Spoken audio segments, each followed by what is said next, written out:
Տեղյակ եք, որ TRIP կոչվածի շրջանակներում Փաշինյանի կառավարությունը պատրաստվում է Սյունիքում հողեր տալ օտար բաժնետիրական ընկերության։ Հիմա կասեք, ես ինչ ես ասում, բացատրեմ հեսա։ Այն ընկերությունը, որը պատրաստվում է ստեղծվել այդ հայ-ամերիկյան ընկերությունը, որում Հայաստանը ընդամենը 24% մասնաբաժին է ունենալու, Փաշինյանի էկոնոմիկայի նախարարը հարցազրույցներից մեկում, հեսա ներքևում կտեղադրեմ, կնայեք այդ հատվածը,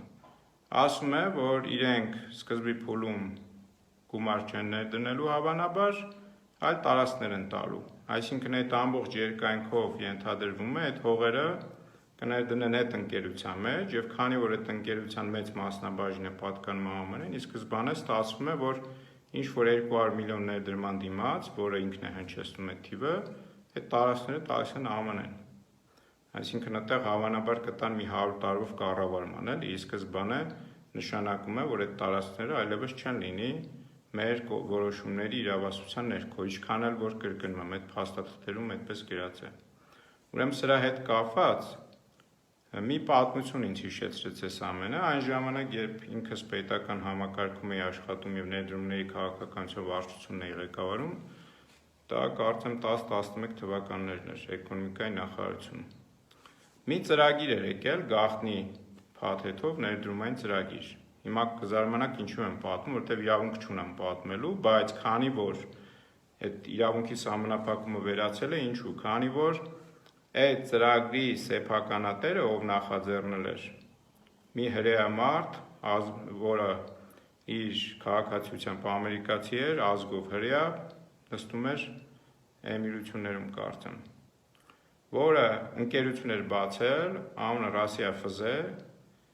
որը ուզում էր հյուսիս-հարավ երկաթգիծ Հայաստանում կառուցեր, այսինքն Պարսկաստանով դուրս գար Վրաստանով, ծով դեպի, եւ ընթացքում կառավարությունը երբ հրաժարվում է այդ ծրագրից, որոշում է Հայաստանին դատի տալ։ Ես այս բոլոր տվյալները տակը կդնեմ կնայեք, որ իմանաք, որ բացարձակ հավաստի տեղեկատվություն եմ ձեզ ասում։ Եվ Հայաստանից պահանջում էր ուշադրություն 331 միլիոն դոլար։ Դատի էր տվել կարծեմ 2018 թվականի օգոստոսին, բայց արբիտրաժը պարտվում է։ Միջազգային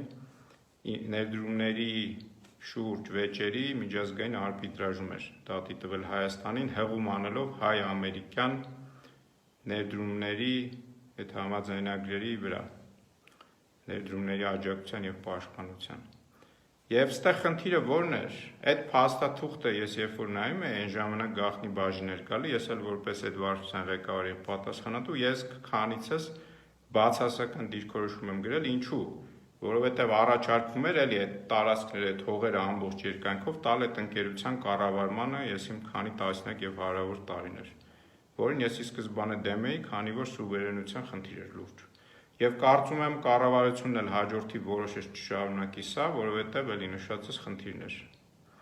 Հիմա ստացվում է ինչ։ Այն մի բանը, որը մենք ժամանակին ես ինքս չէի ուզում որ անել ճիշտ է, իմ որոշումների կայացման դերը մասնագիտական էր շատ փոքր, քաղաքական որոշումը այլոց էր պատկանում։ Ես էլ քաղաքական թիմի մաս չէի կազմում։ Բայց ամեն դեպքում մենք բարաջող հավարտեցինք դա, փակեցինք այդ թեման, իհարկե ծրագիրը շատ կարևոր լավ ծրագիր է որ լիներ, բայց ոչ այդ պայմաններով էլի իհարկե, սրա մասին է խոսքը, եւ այդ 331 միլիոնը ասեմ դատական այդ process-ը ինչով է ավարտվում, որ մեր քանի որ քաղաքացիական օրենսգիրքը 3 տարվա վաղեմության ժամկետ է տալիս, այդ հիմքով փաստաբանները կարող են այսպես ասած գործը ջրել եւ հակառակ մի բան 2 միլիոն շուրջ 3 միլիոն պարտավորություն են դնում այդ հայցվորի վրա, այդ հրեայի վրա, որ Ջոզեֆ Բակովսկի, կարծեմ, անունը կդնեմ կնայեք, որը Հայաստանից այդքան փող էր ուզում։ Հիմա այս նույն պատմությունը սրանք են սարքում, այսինքն Փաշինյանի կառավարությունը ըստ այս մարդու էկոնոմիկայի նախարարի Փաշինյանի կառավարությունում աշխատող ասում է, որ տարածքներ են տալու այդ ներդրման դիմաց, այսինքն ամերիկացիները ներդրում կանեն, հայերը հող կներդնեն այդ ընկերությունում, իմ պատկերացումը սա է, այդ հող հատկացնելը, այլապես հիմա բառացի վրա ասում է հողերը հատկացնելու ենք, ուժով չի կարելի ընկալել եւ բացատրել։ Եվ ստացվում է, որ Այդ տարածքները էլի կրկնեմ կներդնեն մի ընկերության մեջ, որի գլխավոր բաժնետերը կլինի ԱՄՆ-ը։ Այս է ժողովուրդ ջան, հետևեք իմեջին, ես ձեզ կմատուցեմ ինձ հասանելի ճշմարտությունը եւ կիմանաք թե երկրում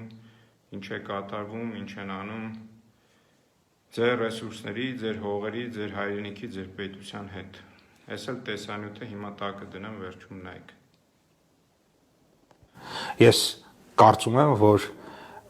թրիփի վրա ծախսված $200 միլիոն, ընդ որում Հայաստանը ֆինանսական ներդրում կարծես թե այս փուլում չի անելու, միայն հող կհատկացնենք, մնացած ֆինանսական ներդրումներ Միացյալ Նահանգների կողմը կանի, դա Հայաստանի Հանրապետության անվտանգությունը շատ ավելի, իհարկե այդպես գրոտեսկի չեմ կարող վերածել 5 անգամ, 10 անգամ թվերի, բայց շատ ավելի շատ կապահովի, քան այդքան անգամ շատ զենքը կարող էր ապահովել, որովհետև դրանից տասնապատիկ անգամ զենքեր մենք գնել ենք այս տարիների ընթացքում, բայց անվտանգությունը թե ինչքանով է Հայաստանի ապահովվել, մենք տեսանք օրինակ 2020 թվականին, 2016 թվականին կամ դրան հաջորդող 1-2 տարիներին։ Տեսակ ինչ է ասում, նաև այստեղից կարելի է հետևություն անել, որ մարդիկ ասում են ի սկզբանե խաղաղության, անվտանգության դիմաց, խաղաղության ճակերտներով դիմաց հերթական միջանցք եւ տարածքներ ենք տալիս։ Այն ինչը մենք ասում ենք, իրենք ասում են, չէ, դրա դիմաց չի, եւ հաստատի մարդը հիմա էս ասում։ Վերջը, էս է ժողովուրդ ջան, ես ասում եմ, այս սրանից լուծումը ձեր որոշումն է։ Հայերը միասնաբար պետք է ասեն այս ամեն ինչին ոչ, կազմակերպված խաղաղ միասնաբար։ Ու այս բղձավանջը ավարտվում է, վերջ։ Ուրիշ ձև չկա սրան, թե չէ սենց շարունակվելու է։ Լավ եղեք, եթե կարող եք։